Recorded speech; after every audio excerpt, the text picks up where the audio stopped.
கோவையில் செயல்படும் ஜீவசாந்தி அறக்கட்டளை அன்பாலயம் வளாகத்தில் அமைக்கப்பட்ட புதிய பாட்காஸ்ட் ஸ்டுடியோவை தமிழக சிறுபான்மை ஆணைய உறுப்பினர் முகம்மது ரஃபி திறந்து வைத்தார். கோவையை தலைமையிடமாக கொண்டு செயல்பட்டு வரும் ஜீவசாந்தி அறக்கட்டளையினர் பல்வேறு சமூக நல பணிகளை தொடர்ந்து செய்து வருகின்றனர்.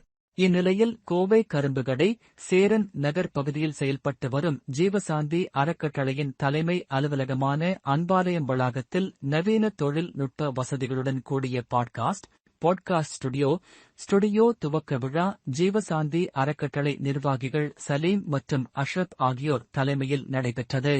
இதில் சிறப்பு விருந்தினராக தமிழ்நாடு சிறுபான்மை ஆணைய உறுப்பினர் முகம்மது ரஃபி கலந்து கொண்டு புதிய பாட்காஸ்ட் மையத்தை துவக்கி வைத்தார். இந்நிகழ்ச்சியில் கௌரவ அழைப்பாளர்களாக குருஜி சிவாத்மா, தமிழக வெற்றிக் கழக கோவை மாவட்ட செயலாளர்கள் விக்னேஷ், பாபு மற்றும் சன்ஸ் மாள் சரவணன், ஜாக்ஷரி, அக்கீம், ஜீவசாந்தி சஹானாஸ், உமா, பசி இல்லா கோவை அறக்கட்டளை கோவை இப்ராஹிம், பல்சமய நல்லுறவு இயக்க நிர்வாகிகள் அபுதாஹிர், ஹைதர் அலி, திப்பு சுல்தான், பள்ளிவாசல் பொருளாளர் வழக்கறிஞர் இஸ்மாயில் உள்ளிட்ட பலர் கலந்து கொண்டனர்.